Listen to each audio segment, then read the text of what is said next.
ಗೊಬ್ಬರಗಳ ದರವರ್ಧನೆ ಮತ್ತು ಜೈವಿಕ ಗೊಬ್ಬರ ಮಾರಾಟ 2 ಲಕ್ಷ ರೂಪಾಯಿ, ಕೃಷಿ ಯಂತ್ರೋಪಕರಣ ಮಾರಾಟಕ್ಕೆ 15 ಲಕ್ಷ ರೂಪಾಯಿ, ಎಣ್ಣೆ ಗಾಣಗಳ ಸ್ಥಾಪನೆ, ಕಡ್ಡಾಯ ಎಣ್ಣೆ, ಉಡಿ ಎಣ್ಣೆ 3 ಲಕ್ಷ ರೂಪಾಯಿ ಉದ್ದೇಶದ ಕಾರ್ಯಕ್ರಮ. ಬ್ಯಾಂಕ್ಗಳಿಂದ ಹಾಗೂ ಬಡ್ಡಿ ರಹಿತ ಇದರಿಂದ ಸಾಲ ಪಡೆಯುವುದು ನಿರ್ದೇಶಕರಿರ್ಬೋದು ಅಥವಾ ಸದಸ್ಯರಿಂದ 30 ಲಕ್ಷ ರೂಪಾಯಿ. ರಾಸಾಯನಿಕ ಗೊಬ್ಬರ, ರೋಗನಾಶಕ, ಬಿತ್ತನೆ ಬೀಜ ಮತ್ತು ಔಷಧಿ ಮಾರಾಟ 10 ಲಕ್ಷ ರೂಪಾಯಿ ಇಟ್ಕೊಂಡಿದ್ದೀವಿ. ದೊಡ್ಡ ಪ್ರಮಾಣದಲ್ಲಿ ವ್ಯಾಪಾರ ವಹಿವಾಟು, ಹಣ್ಣು, ತರಕಾರಿ, ಮಾಂಸ, ಮೀನು, ಕೋಳಿ ಮೊಟ್ಟೆ ಮಾರಾಟ 4 ಲಕ್ಷ ರೂಪಾಯಿ ಇಟ್ಕೊಂಡಿದ್ದೀವಿ. ಕುರಿ ಹಾಗೂ ಮೇಕೆ ಉತ್ತಮ ತಳಿಗಳನ್ನು ಆನ್ಲೈನ್ ಮೂಲಕ ವ್ಯಾಪಾರ ವಹಿವಾಟು ಪ್ರಾರಂಭಿಸುವುದು 10 ಲಕ್ಷ ರೂಪಾಯಿ ಇಟ್ಕೊಂಡಿದ್ದೀವಿ. ಅಂದಾಜು ತಾವು ಅಂದರೆ ವ್ಯಾಪಾರ ವಹಿವಾಟು ಯಾವುದು ಮಾಡಿದ್ರೆ ಲಾಭ, ಯಾವುದು ಮಾಡಿದ್ರೆ ಇಲ್ಲ ನಷ್ಟ ಆಗುತ್ತೆ ಅಂತ ತಾವೇನಾದರೂ ಸಜೆಷನ್ ಕೊಟ್ಟರೆ ಅದನ್ನೂ ಸಹ ಅಧ್ಯಕ್ಷರ ಅಪ್ಪಣೆ ಮೇರೆಗೆ ನಾನು ಉದ್ದೇಶಿತ ಕಾರ್ಯಕ್ರಮಗಳು ನಿಗದಿ ಇಟ್ಕೊಂಡಿದ್ದು ಅಷ್ಟೇ. ಅದಕ್ಕೆ ತಾವು ಅನುವಾದ ನೀಡಬೇಕು ಅಂತ ಕೋರ್ತಾರೆ. ಏನು ಬೇಕೋ ಒಳ್ಳೇದಾಗುತ್ತೆ ಎಲ್ಲ ನೋಡಿ.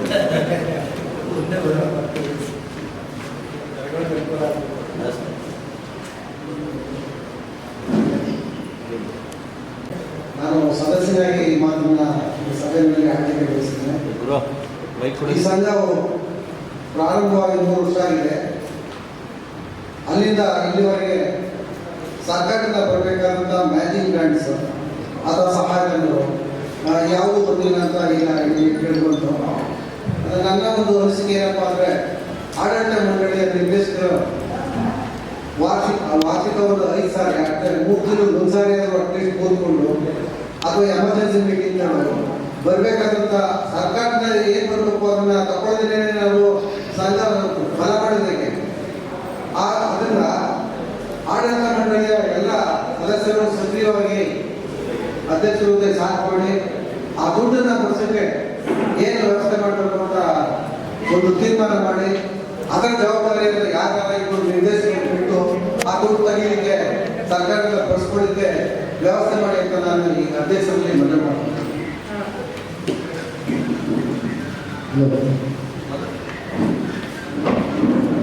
ಸರ್, ಈಗ ತಾವು ಹೇಳಿದ ಪ್ರಶ್ನೆಗೆ ಈಗ ನಾವೇನೇ ಅಲ್ಲಿ ಪರ್ಸನಲ್ ಆಗಿ ನಮ್ಮ ಕುರಿಗೋರ ಹತ್ರ ಹೋಗಿದ್ರೆ ಈಗ ನಮ್ಮ ವಿ ಸಿ ಕುಮಾರ್ ಅವರು ಕೂಡ ಅವಾಗ ಗೈಡ್ ಮಾಡ್ತಾ ಇರ್ತಾರೆ. ಅಲ್ಲಿ ನಾವು ಕೇಳಿದಾಗ ಅವ್ರು ಏನು ಮಾಡಿದ್ದಾರೆ ಅಂದರೆ ಸೆಂಟ್ರಲ್ ಗೌರ್ಮೆಂಟ್ಗೂ ಕಳಿಸಿದ್ದಾರೆ. ಆಮೇಲೆ ಇಲ್ಲಿ ಸ್ಟೇಟ್ ಗೌರ್ಮೆಂಟಲ್ಲಿ ಇದ್ದಿದ್ದಾರೆ ಅಗ್ರಿಕಲ್ಚರ್ ಡಿಪಾರ್ಟ್ಮೆಂಟ್ ಅವ್ರನ್ನ ನೋಡಲ್ ಆಫೀಸರ್ ಏನು ಮಾಡಿದ್ದಾರೆ. ಈಗ ಒಂದು ಪ್ರೋಸೆಸ್ ಏನು ಸ್ಟಾರ್ಟ್ ಆಗಿದೆ ಅಂತಂದರೆ, ಈಗ ನಾವು ಅಂದ್ಕೊಂಡಾಗ ಎಲ್ಲರೂ ಕೂಡ ಇದು ಸಕ್ಸಸ್ ಮಾಡಿಲ್ಲ ಸರ್. ಈಗ ನಮ್ಮ ಲೆಕ್ಕಾಚಾರದಲ್ಲಿ 1, 2 ಅಥವಾ 3 ಮಾತ್ರ ಈಗ ರನ್ನಿಂಗ್ ಇದೆ. ಆ ಲೆಕ್ಕಾಚಾರದಲ್ಲಿ ಯಾರ್ಯಾರು ಕ್ಲೋಸ್ ಮಾಡಿದ್ದಾರೆ ಆ ದುಡ್ಡೆಲ್ಲ ವಾಪಸ್ ತಗೊಂಡಿದ್ದಾರೆ ಸರ್. ತಗೊಂಡಾದ್ಮೇಲೆ ಈಗ ಯಾವುದು ಚೆನ್ನಾಗಿ ನಡೀತಾ ಇದೆ ಅನ್ನೋದನ್ನ ಐಡೆಂಟಿಫೈ ಮಾಡಿ, ಈಗ ನಮ್ಮದು ಕೂಡ ಮೊನ್ನೆ ಇದನ್ನ ಒಂದು ಪ್ರೋಗ್ರೆಸ್ ರಿಪೋರ್ಟ್ ಅಂತ ಮಾಡಿ ಒಂದು ವಿಡಿಯೋ ಎಲ್ಲ ಮಾಡಿ ಗೌರ್ಮೆಂಟ್ ತಗೊಂಡೋಗಿದೆ. ಹಾಗಾಗಿ ಮೋಸ್ಟ್ಲಿ ನಮಗೆ ಕೊಡಬೇಕು ಅನ್ನೋ ಉದ್ದೇಶ ಇಟ್ಕೊಂಡಿದ್ದಾರೆ. ಈಗ ಇನ್ನೊಂದು ಇನ್ಸ್ಪೆಕ್ಷನ್ ಬರ್ತಾರೆ ನಮ್ಮಲ್ಲಿ. ಇನ್ಸ್ಪೆಕ್ಷನ್ ಬಂದು ನಾವು ಏನೇನು ಮಾಡಿದ್ದೀವಿ ಅಂತೆಲ್ಲ ನೋಡಾದ್ಮೇಲೆ ಒಂದು 10 lakhs ಕೊಡಬೇಕು ಅನ್ನೋ ಒಂದು ಪ್ರಯತ್ನ ನಡೀತಾ ಇದೆ ಸರ್.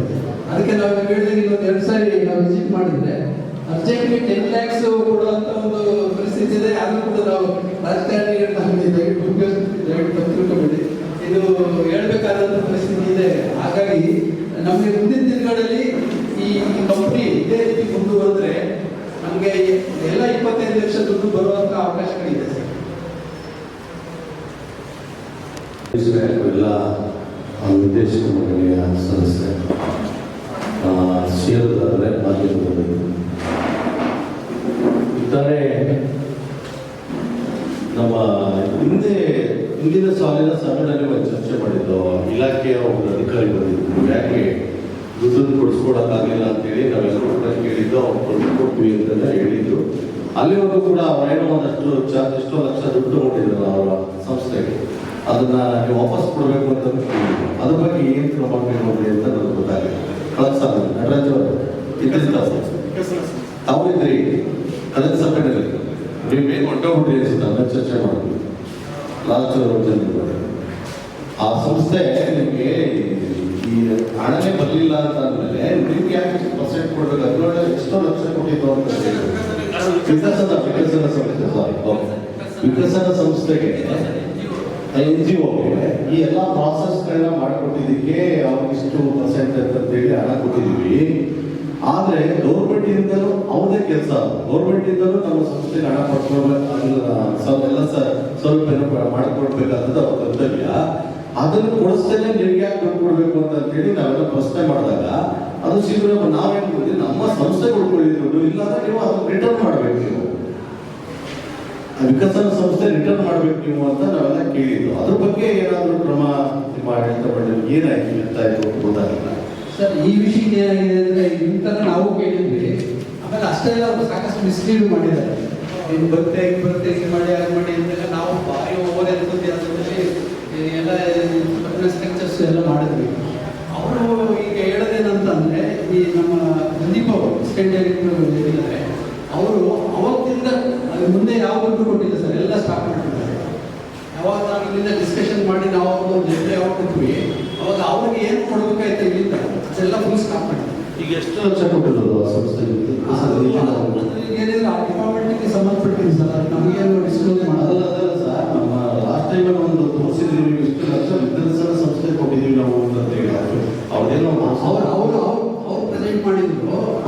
ಏನಂತಂದ್ರೆ ಈಗ ಒಬ್ಬೊಬ್ರು ಎಷ್ಟು ಜನ ನಾವು ಇಲ್ಲಿ ಟೋಟಲ್ ಇರ್ತೀವಿ ಡೈರೆಕ್ಟರ್ಸು, ಅದು ಈ ಶೇರ್ ಮೇಲೆ ಸರ್ ಹೇಳಿಲ್ಲ, ಆಯವ್ಯಯದಲ್ಲಿ ಒಂದಷ್ಟು ತೋರಿಸಿದ್ರಿ ನೀವು, ವಿಕಸನ ಸಂಸ್ಥೆಗೆ ಇಷ್ಟು ಲಕ್ಷ ಕೊಟ್ಟಿದ್ದೀವಿ ಅಂತ, 7 ಲಕ್ಷನ ಏನೋ ಕೊಟ್ಟಿದ್ದೀವಿ ಅಂತ ಹೇಳಿ 50,000 ನಮ್ಗೆ ಅಲ್ಲಿಂದ ಒಂದು ಡೈರೆಕ್ಷನ್ ಬಂತು ಸರ್.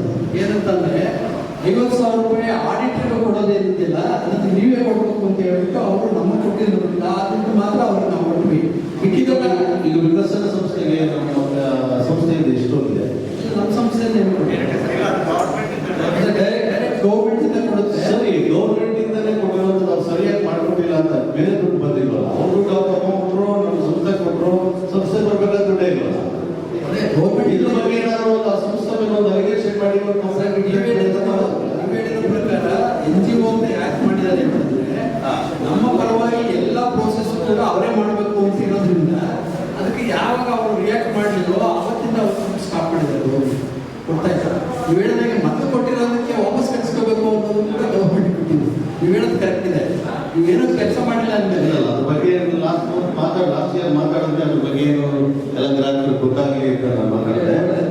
ಮತ್ತೆ ಇನ್ನೊಂದು ಸರ್, ಯಡ್ಮೂರು ದೊಡ್ಡಿನಲ್ಲಿ ಒಂದು 50 ಕುರಿಗಳು ಪಾಯ್ಸನ್ ಏನೋ ಯಾರೋ ಡಾಕ್ಟರ್ ಅಲ್ಲಿದ್ದಂತ ಅಷ್ಟೇ ನಮ್ಮ ಕುಮಾರ್ ಅವರು ಗೊತ್ತದ್ದು. ಆಮೇಲೆ ಅವರೊಂದು ಪತ್ರಿಕೆ ಕೊಟ್ಟರು, ಕ್ಲಾರಿಫಿಕೇಶನ್ ಕೊಟ್ಟರು, ನಾನು ನೋಡಿದೆ. ಯಡ್ಮೂರು ದೊಡ್ಡಿನಲ್ಲಿ ಒಬ್ಬ ರೈತನ ಮುದ್ರಾಜು ಅಂತೇಳಿ ಒಬ್ಬ ರೈತನ 50 ಕುರಿ ಸೋತೋಗ್ತಾರೆ. ನಮ್ದು ಕೂಡ ಕುರಿ ಮತ್ತು ಮೇಕೆ ಉತ್ಪಾದಕರ ಕಂಪನಿ. ಆ ಸಂದರ್ಭದಲ್ಲಿ ನೀವಾಗ ಆ ಮನುಷ್ಯರಿಗೆ ಅವನ ಮೆಂಬರು ಅಲ್ವೋ ಅದು ನನಗೆ ಗೊತ್ತಿಲ್ಲ, ನಮ್ಮ ಸಂಸ್ಥೆಯ ಕರ್ತವ್ಯ ಏನಿತ್ತು, ಏನೇ ಆಗಿರಲಿ ಬೇಡಿ, ಅವನು ಯಾವ ಪಕ್ಷದವರಾಗಿರಲಿ, ಅವನು ಯಾರಾದ್ರೂ ಆಗಿರಲಿ, ನಮ್ಮ ಮೆಂಬರು ಅಲ್ವೋ ಗೊತ್ತಿಲ್ಲ. ನಮ್ದೊಂದು ಸಂಸ್ಥೆ ಕುರಿ ಮತ್ತು ರೈತ, ಅವನು ಒಬ್ಬ 50-60 ಕುರಿನ ಕಳ್ಕೊಂಡಿದ್ದಾನೆ. ಅಂತ ಸಂದರ್ಭದಲ್ಲಿ ನಮ್ಮ ಸಂಸ್ಥೆಯ ಪಾತ್ರ ಏನಿದೆ ಈಗ ಅರ್ಥ ಆಗಿರ್ಬೇಕು ನಿಮ್ಗೆಲ್ಲರೂ. ಅಂತ ಸಂಸ್ಥೆಯಲ್ಲಿ ಯಾರೋ ಬಂದು ಹೇಳಬೇಕು ಅಂತಲ್ಲ, ಗೊತ್ತಾದ ತಕ್ಷಣನೇ ನೀವು ಕಾನೂನಾತ್ಮಕವಾಗಿ ಆ ರೈತನಿಗೆ ಏನಾದರೂ ಸರ್ಕಾರದಿಂದ ಸವಲತ್ತು ಬರಬೇಕಾ, ಅದಕ್ಕಾಗಿರ್ತಕ್ಕಂಥ ನಷ್ಟನ ತುಂಬಿಸ್ಕೊಳ್ಳಿಕ್ಕೆ ಇಲಾಖೆ ಎಲ್ಲಿ ತಪ್ಪಾಗಿದೆ ಏನು ಅದ್ರ ಬಗ್ಗೆ ಯಾರಾದರೂ ಒಬ್ರು ಡೈರೆಕ್ಟರ್ಗಳಾಗಲಿ, ಅಧ್ಯಕ್ಷರಾಗಲಿ, ನಿಮ್ಮ ಸಂಸ್ಥೆ ಆಗಲಿ ಬರ್ಲಿಲ್ಲ ಯಾಕೆ ಅನ್ನೋದು ನಾನು ನೋಡು. ಮಾಧ್ಯಮದಲ್ಲಿ ಬಂತು, ಪತ್ರಿಕೆಗಳೆಲ್ಲ ಬಂತು, ಆಮೇಲೆ ನಾನು ಆಯಪ್ಪನ ಕರೆಸ್ಕೊಂಡು ತಹಸೀಲ್ದಾರ್ ಹೋಗಿ ಮನವಿ ಕೊಡಿಸಿ, ಈಗೂ ಕೂಡ ತಹಸೀಲ್ದಾರ್ ಟ್ರಾನ್ಸ್ಫರ್ ಆದ್ರೆ ಈಗೂ ಕೂಡ ಅದಕ್ಕೆ ಏನಾದರೂ ಮಾಡಿ ಒಂದಷ್ಟು ಕುಮಾರ್ ಅವರು ಕೂಡ ಅದೇ ಸರ್, ಈ ವಿಷಯಕ್ಕೆ ನನಗೆ ಒಂದು ಸುಮಾರು 3 ಪೇಪರ್ ಕಾಂಟ್ಯಾಕ್ಟ್ ಈ ಥರ ಆಗ್ತಾ ಇದೆಯಲ್ಲ ಸರ್, ಏನು ಅಂತ ಸರ್, ಅದು ವಸ್ತುಸ್ಥಿತಿ ಏನಿದೆ ಅಂತ ನಾವು ವಿ ಸಿ ಕುಮಾರ್ ಅವರು ಕೇಳಿದ್ರೆ ಕರೆಕ್ಟಾಗಿ ಗೊತ್ತಾಗುತ್ತೆ ಅಂದ್ಬಿಟ್ಟು ನಾವು ವಸ್ತುಸ್ಥಿತಿ ಇಷ್ಟೇ ಸರ್. ಅದು ಅಲ್ಲೊಬ್ಬ ಡಾಕ್ಟರೇಟ್ ಆಗಿದ್ರು ಸರ್. ಆ ಡಾಕ್ಟರ್ ಇದ್ರಲ್ಲಿ ಅದು ಡಾಕ್ಟರ್ ಇದ್ದಾಗ ಅಲ್ಲಿ ಮಾಡಿದ್ರು ಡಾಕ್ಟರ್ಗೆ ಜಂತುಗಳು ಇರ್ತಾವಲ್ಲ, ಒಬ್ಬರಿಗೆ ಕೊಡ್ತಾರಲ್ಲ, ಅದನ್ನು ಕೊಡಬೇಕು ಬನ್ನಿ ಅಂತ ಕರೆದ್ರು. ಇಲ್ಲ ನಾನು ಒಬ್ಬನೇ ಇರೋದು, ಡಾಕ್ಟರ್ಗಳು ಯಾರು ಇಲ್ಲ, ಕೊಡ್ತಾ ಇದೆ ಈ ತಾಲೂಕಿನಲ್ಲಿ, ಬರ್ಲಿಕ್ಕಾಗಲ್ಲ ಅಂತ ಹೇಳಿ ಏನ್ ಮಾಡ್ದ ಅಯ್ಯಪ್ಪ ಅಂತಂದ್ರೆ, ಒಂದು ಬಾಟಲ್ನ ಕೊಟ್ಬಿಟ್ಟು ಇಷ್ಟು ಡೋಸ್ ಅಲ್ಲಿ ಕೊಡು ಅಂತ ಹೇಳ್ಬಿಟ್ಟು ಅವನಿಗೆ ಸ್ಟಿಕ್ಕರ್ ಕಿತ್ತಾಕ್ಬಿಟ್ಟು ಕೊಟ್ಬಿಟ್ಟ. ಆ ರೈತ ಏನ್ ಮಾಡ್ದ, ಅವ್ನಿಗೆ ಏನು ಅಂತ ಗೊತ್ತಾಯ್ತದೆ, ನೀವು ಇಂಗ್ಲೀಷ್ ಬರ್ಕೊಟ್ಟಿದ್ದ, ನಮಗೆ ಏನು ಗೊತ್ತಿದ್ದ ಸುಮ್ಮನೆ ಕಣ್ಕಂಡು ಕೊಡ್ತಾರಲ್ಲ, ಹಂಗಾಯ್ತು ರೈತ ಕೊಟ್ಬಿಟ್ರು. ಆ ರೈತ ಬಂದಾಗ ಎಷ್ಟು ಡೋಸ್ ಕೊಟ್ಟನೋ ಏನೋ ಗೊತ್ತಿಲ್ಲ, ಡಾಕ್ಟ್ರೇ ಕೊಟ್ಟಿದ್ರೆ ಕರೆಕ್ಟಾಗಿ ಒಂದು ಕುರಿಗೆ ಎಷ್ಟು ಬೇಕು ಅಂತ ಆ ಡೋಸ್ ಕೊಡೋದಾಗಿತ್ತು. ಆಮೇಲೆ ಅದು ಮ್ಯಾನುಫ್ಯಾಕ್ಚರ್ ಡೇಟ್ ಆಗೋಗಿದೆಯೋ ಇಲ್ಲೋ ಗೊತ್ತಿಲ್ಲ, ಸ್ಟಿಕ್ಕರು ಇಲ್ಲ, ಹಂಗೆ ಕೊಟ್ಟವ್ರೆ. ಅವ್ರು ಬಂದ ಒಂದು ಅಳತೆ ಮೇಲೆ ಅಧ್ಯಕ್ಷರು ಆಗಿರೋದಿದೆ. ಇದಕ್ಕೆ ಕಾರಣ ನಾನು ಆಮೇಲೆ ಕುಮಾರ್ ಅವರು ಹೇಳಿದ್ರು, ಅವ್ರ ಮೇಲೆ ನಾವು ಕ್ರಮ ಕೈಗೊಳ್ತೀವಿ, ಏನೋ ಅಲ್ಲಿ ಮಾಡಿದಂಥ ಡಾಕ್ಟರ್ಗೆ ಅಂತ ಹೇಳಿದ್ರು, ಅದು ಬಿಟ್ಟರೆ ನನಗೆ ಅದೆಲ್ಲ ಸಮಸ್ಯೆ, ಕ್ರಮ ಕೈಗೊಳ್ಳೋದಿಲ್ಲ. ಆ ರೈತರಿಗೆ ಏನಾದ್ರು ಅನುಕೂಲ ಆಗಬೇಕು. ಇದನ್ನ ಕಾಂಟ್ರವರ್ಸಿ ಮಾಡಿಕೊಂಡು ನಾವೇನೋ ಕೊಟ್ಕೊಳ್ಳೋದಲ್ಲ. ಆ ರೈತರಿಗೆ ಏನಾದ್ರು ಒಂದಷ್ಟು ಇನ್ಶೂರೆನ್ಸ್ಗಳು ಅವು ಇವು ಏನಾದ್ರು ಈಗ ನಮಗಿನ್ನ ನಿಮಗೆ ಚೆನ್ನಾಗಿ ಗೊತ್ತಿರ್ತದೆ ಇಲಾಖೆಗಳಿಗೆ ಎಲ್ಲೆಲ್ಲಿ ಏನೇನು ಅಂತ. ಇದು ವಿಚಾರ ತಪ್ಪು ಆಗೋಗಿದೆ. ಆಮೇಲೆ ಘಟನೆ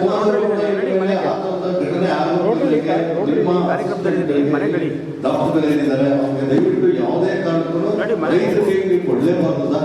ಯಾವುದೇ ಮೆಡಿಸಿನ್ ಆಗಲಿ ನಾನು ಬರೋಕ್ಕಾಗಲ್ಲ ನಿಮಗೆ. ಆಮೇಲೆ ರೈತರು ಕೂಡ ಅಷ್ಟೇ, ಏನೋ ಅದು ಸೀರಿಯಸ್ ಆಗಿರ್ತದೆ, ಅದಕ್ಕೇನೋ ಡಿಸಿಪ್ಲಿ ಆಗಿರ್ತದೆ, ಅದು ಕುರಿಗೋ ಮೇಕೆಗೋ, ಅದನ್ನ ನೀವು 3 ದಿವಸ ಬರಲ್ಲ 4 ದಿವಸ ಬರಲ್ಲ ಅಂತ ಸೊದಗಿರ್ತದೆ. ಇದಕ್ಕೇನಾದ್ರು ನಿಮ್ಮ ಡಾಕ್ಟರ್ ಕೊಡ್ತಾ ಇರೋದು ನನಗೆಲ್ಲ ಗೊತ್ತಿದೆ, ಒಬ್ಬ ಎಲ್ಲ ಇಲಾಖೆಗಳು ಅಧಿಕಾರಿಗಳು ಕೊಡ್ತಾ ಇದೆ, ಅದು ನನಗೆ ಗೊತ್ತಿದೆ. ಆದರೆ ಇದನ್ನ ಆತರ ಸಮಸ್ಯೆ ಇದ್ದಾಗ ರೈತರಿಗೆ ದಯವಿಟ್ಟು ನೀವು ಡಾಕ್ಟರ್ಗಳೇ ಹೋಗಿ ಕೊಡುವಂಥದ್ದು.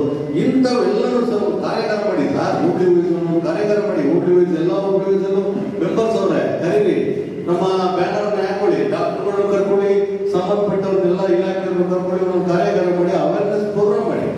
ಆವಾಗ ಏನಾಗುತ್ತೆ, ಏನೋ ನಮ್ಮ ಕಂಪ್ನಿಯಿಂದ ಒಂದಷ್ಟು ಸಜೆಷನ್ ಸಿಗ್ತಾ ಇದೆ, ಒಂದು ಮಾಹಿತಿ ಸಿಗ್ತಾ ಇದೆ, ಇವೆಲ್ಲವೂ ಕೂಡ ಹೋಗ್ಲಿ. ಮುಂದೆ ಈ ಸರಿ 50,000 ಪ್ರಾಫಿಟ್ ತೋರಿಸಿದ್ರಿ. ಮೊದಲನೇ ವರ್ಷ ನಮ್ಮ ಚೋಳಿಗೇಗೌಡರು ವೈಯಕ್ತಿಕವಾಗಿ 8 ಲಕ್ಷ ಕೊಟ್ಟಿದ್ರು. ಆಮೇಲೆ ಗೊತ್ತಾಯ್ತು ಕಡಿಮೆ ಅಂತ. ಅವರೇ ಏನೋ ಪ್ರಶ್ನೆ ಹೊಡೆದಿದ್ರು. ಲಾಸ್ಟ್ ಇಯರ್ ಎಷ್ಟು ಸರ್? ಲಾಸ್ಟ್ ಇಯರ್ ಕಮ್ಮಿ ಬಂತು. ಈಗ 50,000 ಬಂದಿದೆ. ಮುಂದಿನ ವರ್ಷ ಒಂದು 5 ಲಕ್ಷ ಆಗ್ಲಿ. ಆ ನಿಟ್ಟಿನಲ್ಲಿ ನಾವು ನೀವೆಲ್ಲ ಶ್ರಮಿಸುವಂತ ಅಂತ ಹೇಳ್ತಾ ಒಳ್ಳೆದಾಗಿ ಚುಳ್ಳಿಗೇಗೌಡ ಏನು ಕಾರಣ ಕೊಡಿಸಿ ನಾನು ಕೇಳಿಲ್ಲ. ಅದು ನೀವು ಮಾಡಿದಂತ ಮೊದಲನೇ ವರ್ಷ 8 ಲಕ್ಷ ಅಂದ ತಕ್ಷಣ ಎಲ್ಲರೂ ಚಪ್ಪಾಳೆ ಹೊಡ್ಕೊಂಡು ಖುಷಿಯಾಗಿ ಹೊಟ್ಟೋದು. ಮುಂದೆ ನೆಕ್ಸ್ಟ್ ವರ್ಷ 14 ಲಕ್ಷ ಆಗ್ಲೇಬೇಕಲ್ವಾ? 14 ಲಕ್ಷ ಆಗ್ಲಿಲ್ಲ. ಈ ವರ್ಷ 50,000 ಬೇಡ. ಕಂಪ್ನಿನಲ್ಲಿ ಒಳ್ಳೆ ಕೆಲಸ ಆಗಿದೆ. 50 ಕಂಪ್ನಿ ಲಾಭ ಮಾಡಬೇಕು ಅಂತ ಏನಿಲ್ಲ, ಮಾತ್ರ ಒಳ್ಳೇದಾಗಬೇಕು. ಲಾಭದ ಅಂಶ ನಾವೇನು ಕೇಳ್ತಾ ಇಲ್ಲ, ಎಲ್ಲಿ ಒಳ್ಳೇದಾಗ್ಲಿ. ನಾವ್ ಯಾವತ್ತೂ ಕೂಡ ಜನರ ಮುಂದೆ ಹೇಳುವಾಗ ನಾವು ಮಾತಾಡಬೇಕಾದ್ರೆ ಏನಾದ್ರು ಮಾತಾಡ್ಕೊಡುವ. ಈ ತರ ಜನರ ಬಳಿ ಮೀಟಿಂಗ್ಗಳಲ್ಲಿ ಹೇಳ್ಬೇಕಾದ್ರೆ ಬಹಳ ಜವಾಬ್ದಾರಿಯಿಂದ ಹೇಳ್ಬೇಕು.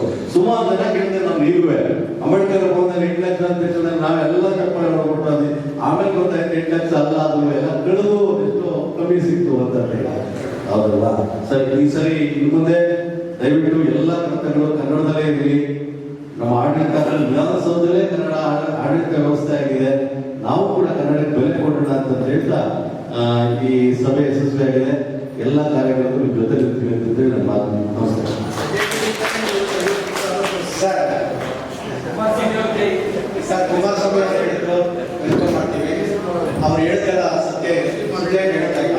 ಅಂದ್ರೆ ಅವ್ರು ಹೇಳ್ತಾ ಇರೋದು ನಮ್ಮಲ್ಲಿ ಏನು ದೋಷಪೂರ್ಣಗಳು ಇದೆಯೋ ಅದನ್ನ ನಾವು ತಿದ್ದುಪಡಿ ಮಾಡ್ಕೊಳ್ಳೋದು ನಮ್ಮ ಕರ್ತವ್ಯ. ಖಂಡಿತ ನಾನು ಹೇಗೆ ಹೇಳಿ ಬಯಸ್ತೀನಿ ಅಂತಂದ್ರೆ, ಏನು ಪ್ರಾಫಿಟ್ ಅಂತಂದ್ರೆ ಈಗ 1,21,00,000 ರೂಪಾಯಿದ ಟ್ರಾನ್ಸಾಕ್ಷನ್ ಮಾಡಿದ್ದೀವಿ.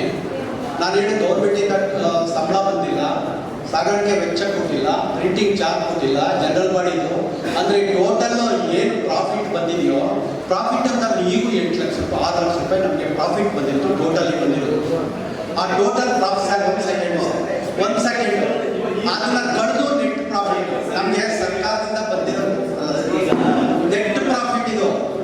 ಹೌದು ಸರ್, ಹೇಳಿದ್ರಿ ಎಲ್ಲವೂ ಕಳೆದು 50,000 ಖಂಡಿತ ಸರ್, ಖಂಡಿತ ಟೋಟಲ್. ಈಗ ನೀವು ಅಬದ್ಧವಾಗಿ ಹೇಳಿದ್ರಿ, ನಾವು ಮೊದಲನೇ ವರ್ಷ ಸರ್ ಅದು ನಾವು ಬಿಲ್ಡಿಂಗ್ ಏನಿದೆ ಸುಮಾರು 10 ಲಕ್ಷ ರೂಪಾಯಿ ಬಿಲ್ಡಿಂಗ್ ಬಿಲ್ಡಿಂಗ್ ತಮಗೆ ಗೊತ್ತಿರೋ ವಿಚಾರ. ಮುಖ್ಯ ಅತಿಥಿಗಳಿಂದ ಭಾಷಣ ಇದೆ ಸರ್. ಅದರಲ್ಲಿ ಸರ್ MD ಸರ್ ನಮಗೆ ನಿಮಗೆಲ್ಲ ಚಿರಪರಿಚಿತರು. ನಮಗೆ ಈ ಥರ ತಾವು ಹೇಳಿದಾಗ ಏನಾದ್ರು ದೋಷಗಳಿದ್ರೆ ತಿದ್ದುಪಡಿ ಮಾಡ್ತಾರೆ. ಮತ್ತೆ ಈಗ ಅಲ್ಲಿ DDCC ಬ್ಯಾಂಕ್ ಅಧ್ಯಕ್ಷರು ಅವರು 4 ರೂಪಾಯಿ ಹೆಚ್ಚಿಸಿ ಎಲ್ಲವನ್ನು ಹಾಲು ಉತ್ಪಾದಕರಿಗೆ ಕೊಡ್ತೀವಿ ಅಂತ ಹೇಳ್ತಕ್ಕಂಥ ಮಾತನ್ನ ಆಕ್ಚುಲಿ ವಿರೋಧ ಪಕ್ಷದವರೆಲ್ಲ ಟೀಕೆ ಮಾಡಿದ್ರು. ಅದನ್ನ ನಾವು ಸ್ವಾಗತ ಮಾಡಿದ್ವಿ. ಬೇಡ, ಟೀಕೆ ಮಾಡಬಾರ್ದು, ನೀವೇನಾದ್ರೂ ಅಡ್ಡಿ ಮಾಡಿದ್ರೆ ನಿಮ್ಮ ವಿರುದ್ಧ ನಾವು ಹೋರಾಟ ಮಾಡ್ತೀವಿ ಅಂತೇಳಿ ವಿಜೇಂದ್ರ ಅವ್ರ ವಿರುದ್ಧ ಕೂಡ ನಾನು ಮಾತಾಡಿದ್ದೆ. ರಾಜ್ಕುಮಾರ್ ಅವರೇ, ನಮ್ಮ ತಾಲೂಕಿನವರು ಬಹಳ ಒಳ್ಳೆ ಕೆಲಸ ಮಾಡಿದಿರಿ. ನೀವು ರೈತರ ಪರವಾಗಿದ್ದೀರಿ. ದಯವಿಟ್ಟು ನೀವು 4 ರೂಪಾಯಿ ಜಾಸ್ತಿ ಮಾಡ್ತಿರೋ 5 ರೂಪಾಯಿ ಜಾಸ್ತಿ ಮಾಡ್ತಿರೋ ಎಲ್ಲರಿಗೂ ಕೂಡ ರೈತರಿಗೆ ತಪ್ಪುವಂತೆ ನೀವು ನೋಡ್ಕೋಬೇಕು ಅಂತ ಹೇಳಿ ಸಂದರ್ಭದಲ್ಲಿ ನನ್ನ ಪರವಾಗಿ ನಾನು ಹೇಳಿದ್ದೇನೆ. ಎಲ್ಲರಿಗೂ ನಮಸ್ಕಾರ. ಇವತ್ತು ಕನಕಪುರ ಕೋಳಿ ಮತ್ತು ಮೇಕೆ ರೈತ ಉತ್ಪಾದಕರ ಕಂಪನಿ ಇದರ ಸದಸ್ಯರ ಸಭೆ. ನಮ್ಮ ಈ ಸಭೆಯ ಅಧ್ಯಕ್ಷತೆಯನ್ನು ಪುಟ್ಟರಾಜರು ವಹಿಸಿದ್ದಾರೆ. ಎಲ್ಲ ಡೈರೆಕ್ಟರ್ಗಳಿದ್ದಾರೆ, ನಮ್ಮ ಎಲ್ಲ ಸದಸ್ಯರುಗಳು ಇಲ್ಲಿದ್ದೀವಿ.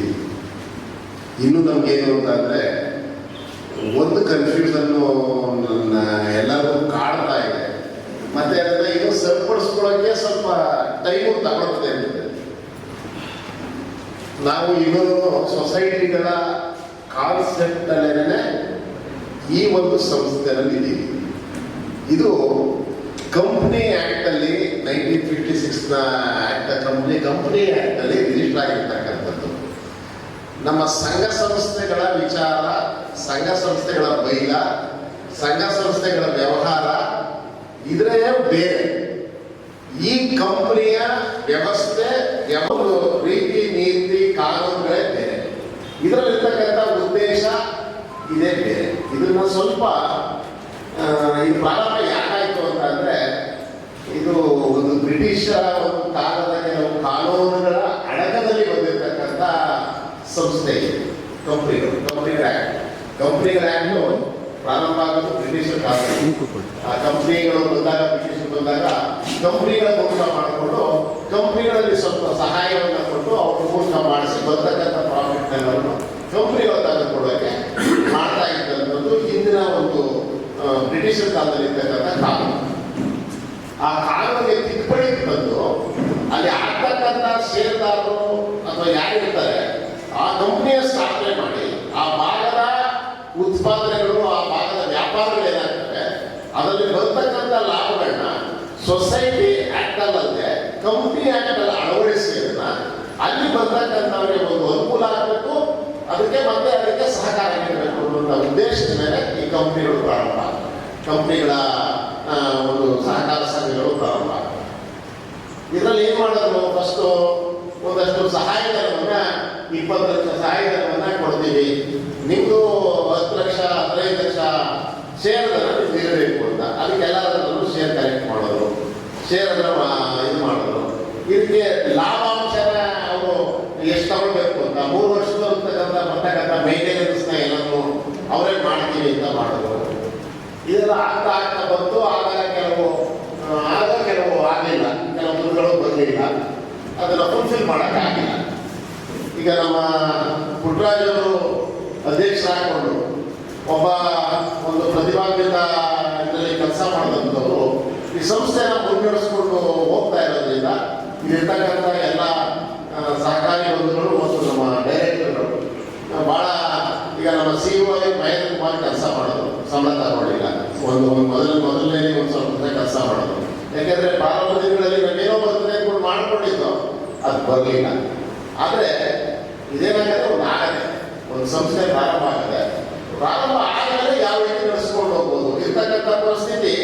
ಏನೋ ಅಂದ್ಕೊಂಡು ಪ್ರಾರಂಭ ಮಾಡ್ತಕ್ಕಂಥದ್ದೇ ಪೂರ್ಣ ಪ್ರಮಾಣದಲ್ಲಿ ಅದರ ಮೇಲೆ ನಾವು ಡಿಪೆಂಡ್ ಆಗಿ ಹೋಗೋಕ್ಕಾಗಲ್ಲ. ಈಗ ಒಂದೇ ಏನು ಅಂತಂದ್ರೆ, ಈಗ ನಾನು BDC ಬ್ಯಾಂಕ್ ಅಧ್ಯಕ್ಷ ಆಗಿದ್ದೀನಿ, ನಮ್ಮ ರಾಜವರು ಬೊಮ್ಮೂರು ಅಧ್ಯಕ್ಷರಾಗ್ತಾರೆ, ಕನಕಪುರದವರು ಇಬ್ಬರು ಕನಕಪುರದಲ್ಲಿ ಸಂಸ್ಥೆ. ನಮ್ಮಲ್ಲಿ ಈಗ ರೈತರಿಗೆ 10 ಲಕ್ಷ ಕೊಡ್ತಾ ಇತ್ತು, 15 ಲಕ್ಷವರೆಗೂ MPL ಕೊಡ್ತೀವಿ. ಕುರಿ ಮೇಕೆ ಸಾಕಾಣಿಕೆಗೆ ಸಾಲವನ್ನ 3% ಬಡ್ಡಿ ಕೊಡ್ತೀವಿ. ನೀವೇನು ಮಾಡಬಹುದಾಗಿತ್ತು, ರೈತರನ್ನ ಗುರುತಿಸಿ ಅವ್ರನ್ನ ಕರ್ಕೊಂಡು ಬಂದು ನಮ್ಮ ಹತ್ರ ಸಾಲ ಕೊಡಿಸಿ ಒಂದಷ್ಟು ರೈತರಿಗೆ ಆ ಕುರಿ ಸಾಕಾಣಿಕೆಗೆ ಉತ್ತೇಜನವನ್ನ, ಕುರಿ ಮೇಕೆ ಸಾಕಾಣಿಕೆಗೆ ಉತ್ತೇಜನವನ್ನ ಕೊಡಬಹುದಾಗಿತ್ತು. ಅದು ಅಲ್ಟಿಮೇಟ್ ಆಗಿ ಅದನ್ನು ಮಾರಾಟ ಮಾಡ್ತಕ್ಕಂಥ ಮಾಂಸವಾಗಲಿ ಅಥವಾ ಉಣ್ಣೆ ಆಗಲಿ ಅಥವಾ ನಡೀತಕ್ಕಂಥ ಬಿಸ್ನೆಸ್ ಆಗಿ ಒಬ್ಬ ರೈತರ ಕುಟುಂಬ ಒಂದು ಸದೃಢವಾದಂಥ ಒಂದು ವ್ಯವಸ್ಥೆ ಕೊಡುವಂಥ ಒಂದು ವ್ಯವಸ್ಥೆಗೆ ಸಹಕಾರಿ ಆಗಬಹುದಾಗಿದೆ. ಮತ್ತೆ NLM ಸ್ಕೀಮಲ್ಲಿ 1 ಕೋಟಿವರೆಗೂ ಸಾಲವನ್ನು ಕೊಡ್ತಾರೆ. ಸಾಲ ಕೊಡ್ತಕ್ಕಂಥವ್ರು ನಾವು.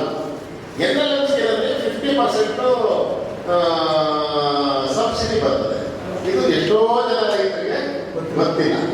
ಅದು 10 ಲಕ್ಷ ಆಗ್ಬೋದು, 15 ಲಕ್ಷ ಆಗ್ಬೋದು, 20 ಲಕ್ಷ ಆಗ್ಬೋದು, 1 ಕೋಟಿವರೆಗೂ, ಮ್ಯಾಕ್ಸಿಮಮ್ 1 ಕೋಟಿವರೆಗೂ, ಅತ್ಯಧಿಕವಾಗಿ 1 ಕೋಟಿವರೆಗೂ ಸಾಲವನ್ನು NLM ಸ್ಕೀಮಲ್ಲಿ ಕೊಡ್ತಾರೆ. ಇದು ಕುಮಾರ್ ಅವ್ರಿಗೂ ಬರ್ತದೆ, ಕಂಪ್ನಿಯವ್ರಿಗೂ ಬರ್ತದೆ, ನಮಗೂ ಗೊತ್ತು. ನಮ್ಮ ಹತ್ರ ಬಂದು ನಮಗೆ ಡೈರೆಕ್ಟಾಗಿ ಅಪ್ರೋಚ್ ಮಾಡಿದ್ರೆ ನಾವು ಸಾಲವನ್ನು ಕೊಡ್ತಾ ಇದ್ದೀವಿ ಅಂತ ನಾವು ಬರ್ಕೊಡ್ತೀವಿ. ನೀವು ಅದನ್ನು ರೈತರಿಗೆ ಅನುಕೂಲ ಮಾಡುವಂಥ ಕೆಲಸವನ್ನು ನೀವು ಮಾಡಬಹುದು. ಇಲ್ಲೇನು ಅಂದರೆ ಕೆಲವು ಅದನ್ನು ಉಪಯೋಗ ಮಾಡಿಕೊಳ್ಳುವಂಥವ್ರು ಗೊತ್ತಿರುವಂಥವ್ರು ಮಾತ್ರ. ಇದು ಗೊತ್ತಿರುವಂಥವ್ರು ನಮ್ಮ ಮೇಲಿನಂಥವ್ರು ಅಥವಾ ನಮ್ಮ ನಿಗಮ ಅಂತಾರೆ, ನಮ್ಮ ಉದುವಾಡಿದಲ್ಲಿ ನಿಗಮನಂಥವ್ರು ಸ್ವಲ್ಪ ವ್ಯವಹಾರಿಕ ಇರ್ತಕ್ಕಂಥವ್ರು ಕೆಲವರು ಮಾತ್ರ ಇದನ್ನ ಉಪಯೋಗಿಸ್ಕೊತಾರೆ. ಅದು ಅವ್ರು ಮಾತ್ರ ನಮ್ಮ ಸಹಾಯ ಮಾಡ್ತಾರೆ. ಈ ಯಾವ ಒಬ್ಬ ರೈತರಿಗೆ ವಿಚಾರ ಗೊತ್ತಿಲ್ಲ ಅದನ್ನೇ ಉಚ್ಚಪ್ಪರು ಕೇಳಿದ್ರು. ರೈತರಿಗೆ ತಿಳುವಳಿಕೆಗಳನ್ನ ನೀವು ಈಗ ಸಂಸ್ಥೆ ಪ್ರಾರಂಭ ಮಾಡಾಗತ್ತೆ, ಕಂಪ್ನಿ ಆಗಾಗತ್ತೆ, ಅದನ್ನಾದ್ಮೇಲೆ ನಾವು ಎಲ್ಲೆಲ್ಲಿ ಏನೇನು ಮಾಡ್ಕೊಳ್ಬಹುದು, ನಾವೇನೇನು ಸಹಾಯಗಳನ್ನ ಮಾಡಬಹುದು ನಮ್ಮ ಪರಿಮಿತಿಯಲ್ಲಿ. ಅದರಲ್ಲಿ ನಿಮಗೆ ಈಗ ಒಂದು ಬೋರ್ಡ್ ಅಂತ ಹೇಳೋದು. ಈಗ ನಾನು BDC ಬ್ಯಾಂಕ್ ಅಧ್ಯಕ್ಷನಾಗಿದ್ದೀನಿ. ಅವರಲ್ಲಿ ರಾಜ್ಕುಮಾರ್ ಅವರೇ, ಉಪಮುಖ್ಯಮಂತ್ರಿಗಳವರೇ, ಉಪಮುಖ್ಯಮಂತ್ರಿಗಳು ಕೇಂದ್ರದ ಶಾಸಕರಾಗವರೇ, ನಿಮಗೆ ಫೈನಲ್ ಮೂವ್ಮೆಂಟ್ಗಳು ಇದೆಯಲ್ಲ ಅದನ್ನೆಲ್ಲ ಸ್ಯಾಂಕ್ಷನ್ ಮಾಡಿಸೋಕ್ಕೆ ಅದು ನಿಮಗೆ ಸುಲಭವಾಗಿ ಆಗ್ತದೆ. ಯಾರ್ಯಾರಿಗೆ ರೈತರು ಯಾರ್ಯಾರಿಗೆ ಯಾರೋ ರೈತರಿಗೆ ಸಹಕಾರ ಆದಾಗ ನಮ್ದೇನು ನಮ್ಮ ಮನಸ್ಸೃಪ್ತಿಗೆ ನಾವು ಕಂಪ್ನಿ ಮಾಡಿರೋದು. ಇದರಲ್ಲಿ ಲಾಭ ಮಾಡಬೇಕು, ಲಾಭ ಮಾಡಿ ನೀವು ಸಂಘ ತಗೋಬೇಕು, ಅಥವಾ ಸಿಟಿಂಗ್ ಫೀಸ್ ಇಷ್ಟು ಬರ್ತದೆ. ನಾನು ಡೈರೆಕ್ಟರ್ ಆದವರಿಗೆ ಭಾಗ NLF ಸ್ಕೀಮಲ್ಲಿ ಒಂದು 20 ಬಂದಾಗ ನನಗೆ ಡೈರೆಕ್ಟರ್ ಮೇಲೆ ಒಂದು ತಲೆಮೇಲೆ ತಗೋಬೇಕು ಅನ್ನೋಂಥದ್ದು ಯಾರ ಉದ್ದೇಶ ಇಲ್ಲ. ನಿಮ್ಮ ಮೂಲವಾದ ಉದ್ದೇಶ ರೈತರ ಕುಟುಂಬಗಳನ್ನ, ಅವರ ಅಸ್ತಿತ್ವವನ್ನು, ಅವರ ಒಂದು ಬೆಳವಣಿಗೆಯನ್ನು ಮಾಡುವಂಥ ಪ್ರಯತ್ನವನ್ನು ಮಾಡಬೇಕು. ಅದರಲ್ಲಿ ಮುಖ್ಯವಾಗಿ ಕುರಿ ಮೇಕೆಯ ಸಾಕಾಣಿಕೆಯ ಬಗ್ಗೆ, ಆ ಕುರಿ ಮೇಕೆಯ ಸಾಕಾಣಿಕೆ ಮಾಡುವಂಥ ಸಂದರ್ಭದಲ್ಲಿ ಆಗ್ತಕ್ಕಂಥ ಅನಾಹುತಗಳ ಬಗ್ಗೆ, ಮತ್ತೆ ಅವ್ರು ಯಾವ ರೀತಿ ಅದನ್ನು ಮುಂದುವರಿಸಬೇಕು ಅನ್ನೋದ್ರ ಬಗ್ಗೆ ತಿಳುವಳಿಕೆಗಳನ್ನು ಕೊಟ್ಕೊಂಡು ಅಲ್ಲೆಲ್ಲಿಂದ ಏನೇನು ಆಗ್ತದೆ ಅನ್ನೋದನ್ನು ಮಾಡಿಕೊಡ್ಬೋದ್ರೆ ನಾವು ಇದಕ್ಕೆ ಸದಾ ಸಹಕಾರಿಯಾಗಿದ್ದೀವಿ. ನಿಮ್ಗೆ ಏನು ಕಂಪ್ನಿ ರೂಲ್ಸ್ ಒಂದು ಕಡೆ ಇದೆ, ಮಾನವೀಯತೆ ಇನ್ನೊಂದು ಕಡೆ. ಆ ಮಾನವೀಯತೆ ಮೂಲಕ ನಾವು ಕೆಲಸವನ್ನು ಮಾಡ್ಕೊಂಡು ಹೋಗಬೇಕು. ಕೆಲವು ಸರಿ ಕಂಪ್ನಿ ಕಾನೂನುಗಳನ್ನು ಓವರ್ಟೇಕ್ ಮಾಡಿ ನಾವು ಮಾಡುವಂಥ ಸಂದರ್ಭ ಹೋಗ್ತಾರೆ. ಈಗ ಯಾವುದೊಬ್ಬ ರೈತರಿಗೆ ಒಂದು ಅಪಘಾತ ಅಥವಾ ಗುರಿಗಳು ಸತ್ತೋದಾಗ ಅಥವಾ ಬೇರೆ ಥರದ ಅಪಘಾತಗಳಾದ ಸಂದರ್ಭದಲ್ಲಿ ಸಹಾಯ ಮಾಡಬೇಕು ಅಂದರೆ ನೀವು ಒಂದು ಸದೃಢವಾಗಿ ಸಂಸ್ಥೆ ಬೆಳಿಬೇಕು ಅಂದರೆ ಲಾಭದ ಮೂಲಗಳನ್ನು ಹುಡುಕೊಡ್ಬೇಕು. ಲಾಭಕ್ಕೆ ನೀವು ಸಂಸ್ಥೆಯ ಲಾಭ ತಂದಿದ್ದಾಗ ನೀವು ಯಾರೋ ಸಹಾಯ ಮಾಡಬೇಕು ಅಂದ್ರೆ ಮತ್ತೆ ಇದ್ದುತ್ತಾನೆ ಮಾಡೋದು. ಬೇರೆಯವ್ರ ಕೈಯಲ್ಲೇ ಕೊಡಿಸೋದು ಕಷ್ಟಕರವಾದ ಕೆಲಸ.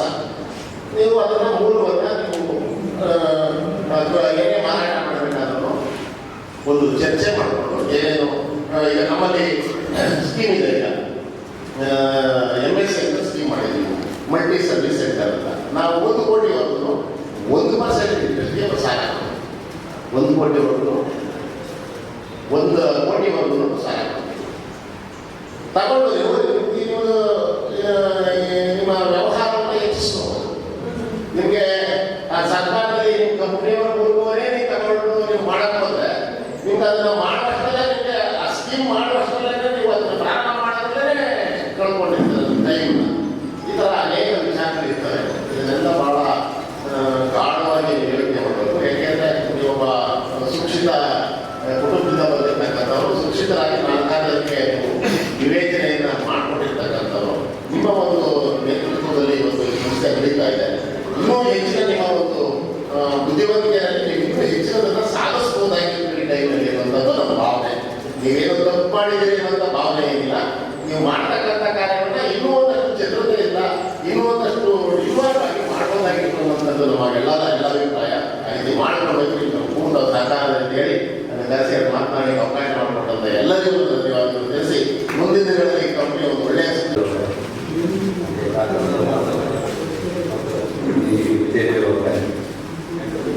ಏನು ನನ್ನ ಮೊನ್ನೆ ಹಾಕಿ ನನ್ನ ನಂದಿನಿ ಪ್ರಾಡಕ್ಟ್ ಅದು ಮಾಡ್ತಿರೋ ಕಂಪ್ನಿಗೆ ಧನ್ಯವಾದ.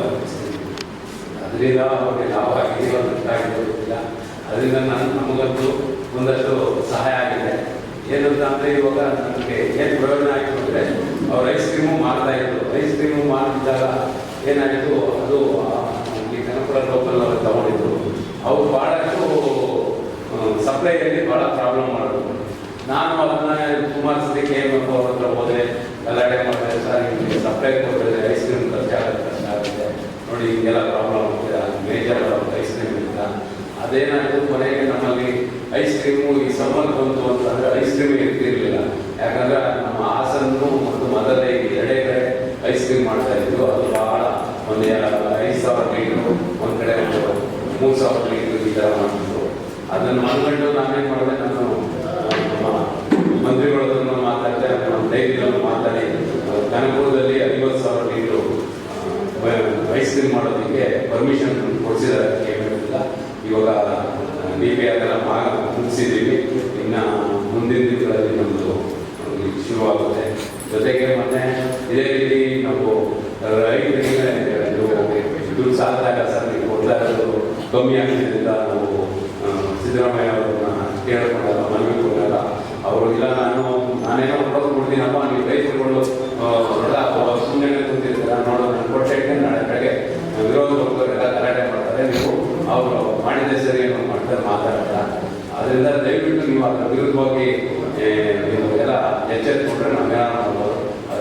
ಆ ವಿಷಯದ ಪರವಾಗಿ ನಮ್ಮ ಕುಮಾರಸ್ವಾಮಿ ಅವರು ಅವತ್ತೇ ಯಾವತ್ತು ಅದರ ವಿರುದ್ಧ ವಿರೋಧ ಪಕ್ಷದವ್ರು ಮಾತಾಡಿದ ದಿನನೇ ಕುಮಾರಸ್ವಾಮಿ ಅವರು ಅದರ ಪರವಾಗಿ ವಿರುದ್ಧವಾಗಿ ಮಾತಾಡಿ ನಮ್ಮ ಹಾಲು ಉತ್ಪನ್ನ ರೈತರಿಗೆ ಒಳ್ಳೆ ರೇಟ್ ಸಿಗೋ ಮಾಡ್ತಾರೆ ಯೋಚನೆ ಮಾಡಿದೆ. ಮತ್ತು CM ಹೇಳಿದ್ದಾರೆ ಇವಾಗ ಮುಂದಿನ ದಿನಗಳಲ್ಲಿ KMF ವಿಕಾಸಗಳು ಒಳ್ಳೆ ರೇಟ್ ನಾನು ಮಾಡ್ಕೊಡ್ತೀನಿ ಅಂತ ಹೇಳಿದೆ. ನಮಗೆ ಕುಮಾರಸ್ವಾಮಿ ಅವರು ಕೇಳಿದ್ರು, ನೀವು ಕೊಟ್ಟಿದ್ದು ₹5 ರೈತರಿಗೆ ಕೊಡಬೇಕಾಗುತ್ತೆ ಅಂತ. ಅದೇನು ಪ್ರಾಬ್ಲಮ್ ಆಗುತ್ತೆ ಅಂದರೆ, ನಾನು ಪ್ರತಿದಿನ 10 ಲಕ್ಷ ರೂಪಾಯಿ ಹಾಲನ್ನ ನಾನು ಮಾಡ್ತೀನಿ, 10 ಲಕ್ಷ ಲೀಟ್ರ್ ಹಾಲು ಮಾಡ್ತೀನಿ. ನಾನು 15 ಲಕ್ಷ ಲೀಟ್ರ್ ರೈತರಿಂದ ನೋಡ್ಕೊಡ್ತೀನಿ.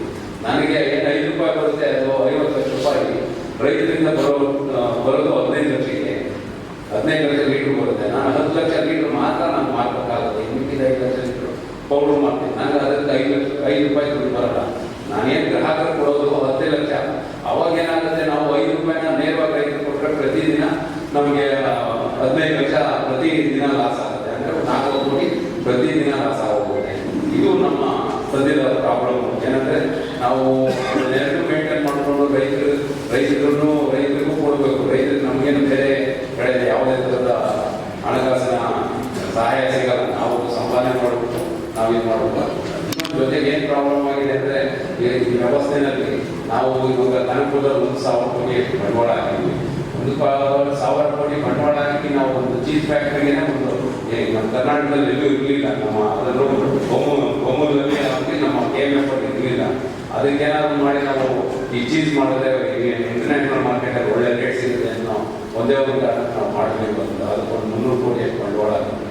ಅದೇನಾಗಿದೆ, ಇವಾಗ ಚೀಸು ನಮ್ಮ ಜೊತೆ 3 ಜನ ಮಾಡಿದ್ರು. ಅಂದರೆ ಪ್ರೈವೇಟ್ ಮಾಡೋದವರು ಆಗಲೇ ಎಕ್ಸ್ಟೆನ್ಷನ್ ಮಾಡ್ತಾ ಇದ್ದಾರೆ. ನಾವು ಇನ್ನೂ 20% ಮಾಡ್ತಾ ಇದ್ದೀವಿ. ಏನಂದರೆ ಮಾರಿದ್ರೆಲ್ಲ ನಾವು KMF ಅವ್ರನ್ನೇ ಹಿಡಿಬೇಕು. KMF ಅವರು ಮಾರಿದ್ರೆ ಆಗುತ್ತೆ, ಇಲ್ಲ ಅನ್ನೋ ಸ್ಥಿತಿ ನಮ್ಮದು. ಇದೊಂದು 3 days ಸಿಸ್ಟಮ್ ಇರೋದ್ರ ಸಂಘ ನಾವು ಒಕ್ಕೂಟ ಆಮೇಲೆ ಮಹಾಮಂಡ ಇರೋದ್ರಿಂದ ನಾವು ಮಾರೋದೆಲ್ಲ KMF ಹೋಗಾಗುತ್ತೆ. ಅದೇ ಪ್ರೈವೇಟ್ಗೂ ನಮ್ಮ ಈ ಕಂಪ್ನಿಗೂ ಪ್ರೈವೇಟ್ಗೆ ಆಗಿಲ್ಲ.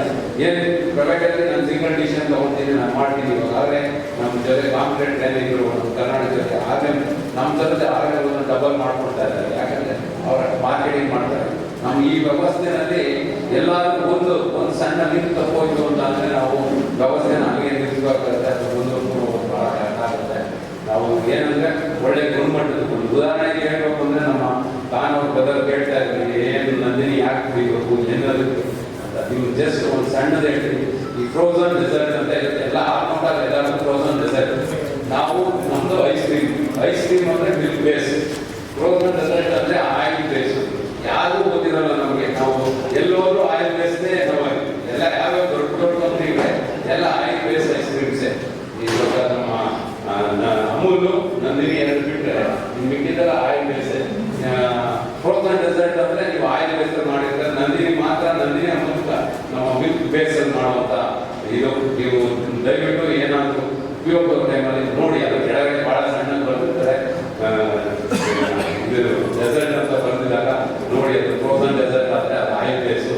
ದಯವಿಟ್ಟು ಅದು ತಿನ್ನೋದ್ರಿಂದ ಭಾಳ ಮುಂದೆ ತೊಂದರೆಗಳಾಗುತ್ತೆ. ನಾನು ಅರ್ಥ ಮಾಡ್ಕೋಬೇಕು. ನೀವು ಯಾಕಂದರೆ ಆಯಿಲ್ ಡೈರೆಕ್ಟ್ ಅದು ಭಾಳ ತೊಂದರೆ ಆಗುತ್ತೆ ಅಂತ. ನೀವೇನೇನಾದರೂ ಈ ಸಹಕಾರಿ ಒಳ್ಳೆ ಗುಣಮಟ್ಟದ ಹಾಲು ನಿಮಗೆ ಚೆನ್ನಾಗಿ ಗೊತ್ತಿದೆ. ಅದರಲ್ಲೂ ಒಂದು ವಾರದಿಂದ ವೃತ್ತಿದಾದ್ಮೇಲೆ ನಮಗೆ ತುಪ್ಪಕ್ಕೂ ಭಾಳ ಬೇಡಿಕೆ ಬಂದಿದೆ.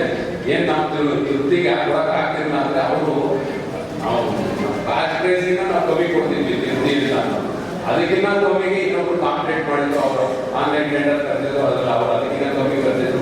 ಕಮ್ಮಿಗೆ ಕೊಡಬೇಕಾದಾಗ ಪ್ರೈವೇಟ್ ಅವರು ಲಾಭ ಮಾಡ್ಕೊಳ್ಳೇಬೇಕು.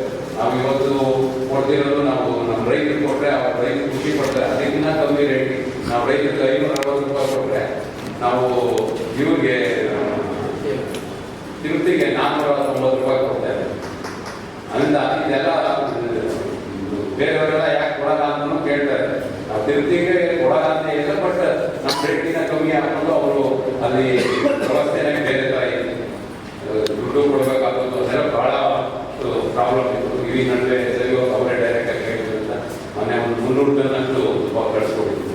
ಈ ರೀತಿ ನಾವು ಈ ಸಂಸ್ಥೆನೂ ಅಷ್ಟೇ ದೊಡ್ಡದಾಗಿ ಬೆಳಿಬೇಕು ಅಂದರೆ ನಾನು ಹೊಸದಾಗಿ ಒಂದು ಸಂಘ ಓಪನ್ ಮಾಡಿದಾಗ ಅದು ಸರಿ ಹೋಗ್ಬೇಕು ಅಂದರೆ ಅದಕ್ಕೆ 1-2 ಇಯರ್ಸ್ ಆಗುತ್ತೆ.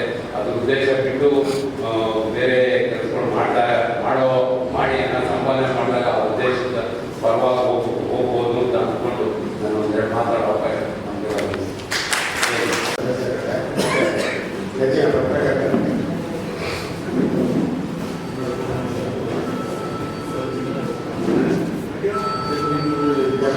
ನಮಗೆ ಮಾಡಬೇಕಂತೆ ಬರೀ ಮಾತಾಡ್ತಾ ಇದ್ದೀವಿ ನಾವು ಮಾಡ್ತೀವಿ. ಇವಾಗ ನಮ್ಮಲ್ಲಿ ಕುಡಿ ನೀರಿನ ಪರಿಹಾರ ಆಗ್ತಿದೆ. ಅದು ನಮ್ಮ ಎಕರೆದಲ್ಲಿ ಗೊತ್ತೇ ಇಲ್ಲ ಅಂತ ಹೇಳ್ತಾರೆ. ಅವರು PhD ಮಾಡಿದ್ದೀವಿ ಇದ್ದಾರೆ. PhD ಮಾಡಿದ್ದೀವಿ ಅಂದರೆ ಸ್ಟೀಚ್ ಎಲ್ಲ ಕೊಟ್ಟಿದ್ದೀವಿ, ಕಾಂಟ್ರಾಕ್ಟ್ ಕೊಡಿಸಿದ್ದೀವಿ. ತುಂಬ 5 ವರ್ಷದಿಂದ ಸಿದ್ದರಾಮಯ್ಯ ಲಾಸ್ಟ್ ಇದಾಗೆ ಅನೌನ್ಸ್ ಮಾಡಿರೋ ಸ್ಕೀಮು. ಆ ಅದರಿಂದ ಈ ಥರ ಪರಿಹಾರ ಕೊಡ್ತಿದ್ದಾರೆ. ಈ ಥರ ಪರಿಹಾರ ಕೊಡ್ತಿಲ್ಲ. ಆಮೇಲೆ ನಾವು ನೋಡಿದ್ರೆ ಗುರಿ 50 ರೂಪಾಯಿ ಹೇಳ್ತೀವಿ. ನಮ್ಮ ಸಮಾಜಗಳಿಗೆ ನಮ್ಗೆ ಯಾರು ತೋರಿಸಿಲ್ಲ. ನಮ್ಮ ಸ್ಕೀಮಲ್ಲಿ ಏನಿದೆ ಅಂದರೆ ಕುಡಿತಂದರೆ 5,000 ಪರಿಹಾರ, ಹಸು ಸತ್ರ 10,000 ಪರಿಹಾರನ ಈಗ ಅನೌನ್ಸ್ ಮಾಡಿದ್ದೀವಿ. ದಯವಿಟ್ಟು ಎಲ್ಲ ರೈತರು ತಿಳಿಸಿದ್ರು. ಅಂದರೆ ಸತ್ರೆಯಿಂದ ಫೋನಲ್ಲಿ ಹೇಳ್ಬಾರ್ದು, ಬಾಡಿ ತೋರಿಸ್ಬಿಟ್ಟು ಪೋಸ್ಟ್ಮಾರ್ಟಮ್ ಮಾಡ್ತೀವಿ ನಾವು. ಹತ್ರ ಟಿಕೆಟ್ ಫೋಟೋ ತಗೊಂಡು ಫೋಟೋ ಅದರಿಂದ ನಮಗೆ ಸಬ್ಮಿಟ್ ಮಾಡ್ತಾರೆ. ನಾವು ಕಾಗದೆಲ್ಲ ಹಾಕಿ 1 ತಿಂಗಳು ಒಂದ್ಸರಿ ಇಲ್ಲಿಂದ ಸಬ್ಮಿಟ್ ಮಾಡ್ತೀವಿ. ಇಲ್ಲಿಂದ ಗಾಂಧಿ ಅಲ್ಲಿಂದ ನರೇಂದ್ರ ಆಗುತ್ತೆ. ಈ ಸರಿಗೆ ಹೇಳ್ಬೇಕಂತೆ ಎಲ್ಲ ಸಿಗಬೇಕು, ಹಣ ಸಿಗುತ್ತೆ. ಹಸು ಸಿಗುತ್ತೆ ರೇಟ್ಗೆಲ್ಲ ಹಸು ಅಂದರೆ ಇನ್ಶೂರೆನ್ಸ್ ಇದ್ದರೆ ಮಾತ್ರ. ಇನ್ಶೂರೆನ್ಸ್ ಇದ್ದರೆ ಇನ್ಶೂರೆನ್ಸ್ ಕ್ಲೈಮ್ ಮಾಡ್ಕೊಂಡ್ರೆ ಈಗ ಗಂಗದ ನಾಗೇಶು ಎಮ್ಮೆ ಮತ್ತು ಇನ್ಶೂರೆನ್ಸ್ ಇರಲ್ಲ. 1 ವರ್ಷ ಮೇಲ್ಪಟ್ಟ ಎಲ್ಲ ಹಸುಗಳಿಗೂ ನಾವು ಕೊಡ್ತೀವಿ. ನಾವು ಇವಾಗ ತಿಂಗಳಿಗೆ 40ರಿಂದ 50 ನಮ್ಮದು 40 ಸಂಸ್ಥೆ ಇದೆ. ಕಡಿಮೆದು ಒಂದು ಸಂಸ್ಥೆಯಿಂದ 1-2 ತಿಂಗಳ ಸಂಸ್ಥೆ ಇದ್ದಾರೆ. ಸೊ ನಾರ್ಮಲಾಗಿ 5% ಎಕ್ಸೆಟ್ ಇದೇ ಇರುತ್ತೆ. ಸೊ ಆ ರೀತಿ ಏನಂತಂದರೆ 10,000 ಪರಿಹಾರ ಕೊಡ್ತೀವಿ. ದಯವಿಟ್ಟು ನೀವು ಎಲ್ಲ ರೈತರಿಗೂ ತಿಳಿಸಬೇಕು. ಬೆಂಗಳೂರಲ್ಲಿ ನಮ್ಮ ರೈತರಿಗೆ ಇದರ ಮಾಹಿತಿ ಇದ್ದರೆ ಅದು ಉತ್ಪಾದನೆ ಬರೋದು. ಅವರು ಬಂದಮೇಲೆ ನಾನು ಹೇಳೋದಿಲ್ಲ ರೈತರು ಇದ್ದು ಅದನ್ನು 25 ಸಾವಿರ ಆಲ್ರೆಡಿ ಕೊಡ್ತೀವಿ. ಮತ್ತು NLM ಸ್ಕೀಮಲ್ಲಿ ಅಪ್ಲೋಡ್ ಮಾಡ್ತೀವಿ. NLM ಸ್ಕೀಮಲ್ಲಿ ಯಾವುದೂ ಟಾರ್ಗೆಟ್ ಇಲ್ಲ. ಅಂಥದ್ದು ಏನು ಮಾಡೋದಂದರೆ ಟಾರ್ಗೆಟ್ ಕೊಟ್ಬಿಡ್ತಾರೆ ನಮಗೆ. ಸ್ಕೀಮ್ ಕೊಡೋದಿದ್ದಾರೆ SC 1 ST 2 ಎಲ್ಲರೂ 3 ಬಂತಾರೆ. ಥ್ರೂ ಬ್ಯಾಂಕ್ ಮಾಡಬೇಕು ನಾವು. ಬ್ಯಾಂಕ್ ಮಾಡಬೇಕಾದ್ರೆ ಏನಂದರೆ ಬ್ಯಾಂಕಲ್ಲಿ ಆಲ್ರೆಡಿ ಸಾಲ ತಗೊಂಡಿರ್ತಾರೆ. ಅವ್ರ ತಂದೆನೋ ಹಳೆ ಪೇರೆಂಟ್ಸ್ ತಗೊಂಡಿರ್ತಾರೆ, ನೋಟಿಸ್ ಕೊಡಲ್ಲ. ಸೊ ಹಾಗಾಗಿ ಯಾವ ಸ್ಕೀಮ್ಸು ಬೆಲೆಗಾಗಲ್ಲ. ಸೊ ಎಲ್ಲ ಸ್ಕೀಮ್ ಕಾಲದಿಂದ ಸಬ್ಸಿಡಿಗೆ ಡ್ರಾ ಮಾಡಿದ್ರೆ ಸೊಸೈಟಿ ಮುಖಾಂತರ ಮಾಡಿ ಅಂತ ಆಗ್ತಾರೆ. ಆ ಸೊಸೈಟಿಯವರು ಎಲ್ಲ ಬಿಡಬೇಕು. ಸೊಸೈಟಿಗೆ ಯಾವುದೂ ಸಾಲ ಕೊಡಲ್ಲ, ಸಬ್ಸಿಡಿ ಡ್ರಾ ಮಾಡ್ತಾರೆ ಕೊಡೋಗ್ತಾರೆ. ಹಾಗಾಗಿ ನಮ್ಮ ಪೇಪರಲ್ಲಿ ಸ್ಕೀಮ್ ಕೊಟ್ಟಿದ್ದೀವಲ್ಲ ಅಷ್ಟು ಅನಿವಾರ್ಯ ಇಲ್ಲ ನಮ್ಮ ಕರ್ನಾಟಕಕ್ಕೆ. ಸೊ ಅದು ಹಂಗಾಗಿ ಎಲ್ಲರೂ ಸ್ಕೀಮ್ಗೆ ಹೋಗ್ಬಾರ್ದು. ಈಗ ಸೆಂಟ್ರಲ್ ಗೌರ್ಮೆಂಟಿಂದ ಬಿಟ್ಟಿದ್ದಾರೆ NLM ಸ್ಕೀಮ್ ಅಂತ. ಅದಕ್ಕೆ ಯಾವ ಟಾರ್ಗೆಟ್ ಇಲ್ಲ. ಎಷ್ಟು ಜನ ಬೇಕಾದ್ರೂ ಆಗ್ಬೋದು. ಬಟ್ ಏನಂದರೆ ಇಂಪ್ಲಿಮೆಂಟ್ ಮಾಡಬೇಕು. ಅಂದರೆ ಅಸೆಟ್ ಇರಬೇಕು. ಈಗ ಸೆಟ್ ಕಟ್ಟಬೇಕು ಅಂದರೆ ಸೆಟ್ ಕಟ್ಟಬೇಕು ಆ ಥರ. ಸೊ ಅದರಲ್ಲಿ 3 ಇದೆ NLM ಸ್ಕೀಮಲ್ಲಿ. ಈ ಸಂಘದ ಕುರಿ ಮೇಕೆಗೆ ಸಂಘದಲ್ಲಿ ಸಂಘದ ಗದ್ದೆಗೆ ಹಂದಿ ಮತ್ತು ಕೋಳಿ ಸಾಕಕ್ಕೂ ಇದೆ. ಸೊ ಅವರು ಅಂಜೇಲೆ ಎಲ್ಲ ಸ್ವಲ್ಪ ಅನುಕೂಲ ಇರು ತಗೋತಾರೆ. ಇದೇನಾಗಿದೆ 1 ಕೋಟಿ ಪ್ರಾಜೆಕ್ಟ್ ಮಾತ್ರ ಒಂದು ಮಾಡಿಬಿಟ್ಟಿದ್ರು. 5 ಎಕರೆ ಇಟ್ಟಿದ್ದೇವೆ ಅದಕ್ಕೆ. ಇವಾಗ ಏನು ಮಾಡಿ ಸ್ಕೀಮ ಚೇಂಜ್ ಮಾಡಿದ್ದೀವಿ. ಎಲ್ಲ ಲೋಕಲ್ ಎಲ್ಲ ಪ್ರಪೋಸ್ ಕಳಿಸಿ ಮತ್ತೆ ಕಡಿಮೆ ತೆಗೆದಿದ್ದರೆ ಮಿನಿಮಮ್ 100 ಕೋಟಿ ಸಾಕು ಅಂತ ಮಾಡಿದ್ವಿ. ಸೊ ಎಲ್ಲ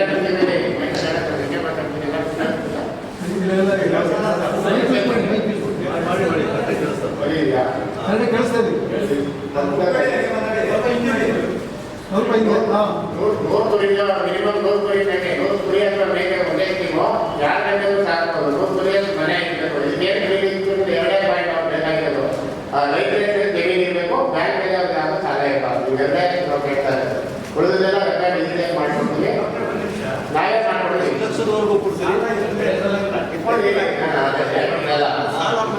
ಸರಿ, ಸಾಲ ಏನು ಅಂದ್ರೆ ಸಿಬಿಲ್ ಕೂಡ ಸರಿಯಾಗಿರ್ಬೇಕು, ರನ್ನಿಂಗ್ ಇರ್ಬೇಕು ಸಾಲ. ಸಾಲ ಇವಾಗ ಮಾಡಿದ್ರೆ ರನ್ನಿಂಗ್ ಇದ್ರೆ ಪರವಾಗಿಲ್ಲ. ಕುಸ್ತಿ ಆಗಿರೋದು ಎಲ್ಲ ನಮ್ಮ ಮಣ್ಣ ರಾಜ್ಯದಲ್ಲಿ ಏನೇ ಕೊಡ್ತಾರೆ ಅವೆಲ್ಲ ಒಂದು ಸ್ಕೀಮ್ ಇಂಪ್ಲಿಮೆಂಟ್ ಮಾಡಿದ್ದೀನಿ. ನಾವು ನೂರಾರು ಕುರಿಗಳನ್ನ ಕೊಟ್ಟಿದ್ದೀವಿ. ಬ್ಯಾಂಕ್ ಎಲ್ಲರೂ ಬಂದಿರುತ್ತೆ, ಬ್ಯಾಂಕ್ ಇವರೆಲ್ಲ ತಿಳುವಳಿಕೆ ಇವೆ, ಇದೇನು ಇರೋದೇ ಇಲ್ಲ. ಬ್ಯಾಂಕ್ ಯಾರು ಸಾಲ ಕೊಡ್ತಾರೆ, ಬ್ಯಾಂಕ್ ಯಾರು ಸರಿ ಇದ್ದರೆ ಯಾರು ಕೊಡೋದು, ಕರೆಕ್ಟ್ ದಯವಿಟ್ಟು ಯಾರು ತಿಳಿಸಿ. ಮಿನಿಮಮ್ ಒಂದು 10 ದಿನ ನೀವು ಹೇಳೋದು ಎಷ್ಟು ಲಕ್ಷದವರೆಗೂ ಕೊಡ್ತೀರಿ? 10 ಲಕ್ಷ